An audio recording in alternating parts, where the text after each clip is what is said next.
முதல் மாநில மாநாட்டில் அறிவிக்கப்பட்டது போலவே பெண்கள், குழந்தைகள் மற்றும் முதியோருக்கென தனி இலாக்கா உருவாக்கப்படும். அந்த இலாக்கா எனது நேரடி கட்டுப்பாட்டிலும் கண்காணிப்பிலும் இருக்கும். வணக்கம் மக்களே, நண்பா நண்பிகளே. நம்ம அண்ணன் தளபதி விஜய் அவர்கள் இந்த மகளிர் தினத்தன்று ஒரு வாக்குறுதி ஒன்று கொடுத்தார். அதாவது குழந்தைகள், பெண்கள், பெரியவங்களுக்குன்னு தனி இலாக்கா உண்டாக்கப்படும் சொல்லியிருக்கார். அதாவது தனித்துறை உண்டாக்கப்படும்னு சொல்லியிருக்கார். அப்படி அந்த துறையை உண்டாக்கி அதை அவருடைய நேரடி கட்டுப்பாட்டில் வச்சுருப்பேன் அப்படின்னு சொல்லியிருக்கார்.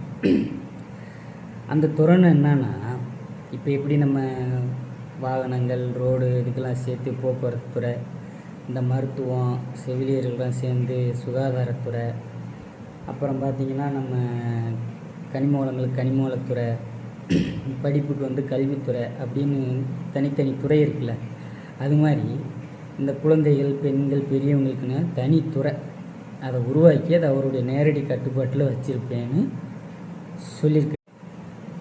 அப்படி நேரடி கட்டுப்பாட்டில் வச்சுருக்கப்ப இப்போ பெண்கள், குழந்தைகள், பெரியவங்க மீது தனி கவனம் உண்டாகும்.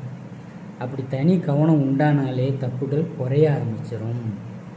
அதாவது தப்பே நடக்க விடாமல் இருக்கிறதுக்கு இன்னும் பல திட்டத்தை சொல்லியிருக்காரு. அதை பற்றி டீட்டெயிலாக அடுத்தடுத்த வீடியோவில் நம்ம பார்ப்போம். அப்படி இந்த திட்டத்தை நம்ம செயல்படுத்தணும். அப்படி செயல்படுத்தினா தான் இந்த குழந்தைகள், பெண்கள், பெரியவர்களுடைய பாதுகாப்பை நம்ம உறுதி செய்யணும். ஏன்னா இந்த 15 நாளில் என்னென்ன சீரழிக்கிறாங்கன்றதை நம்ம பார்த்துக்கிட்டு தான் இருக்கோம். ஒரு நீதி கூட கிடைக்கல.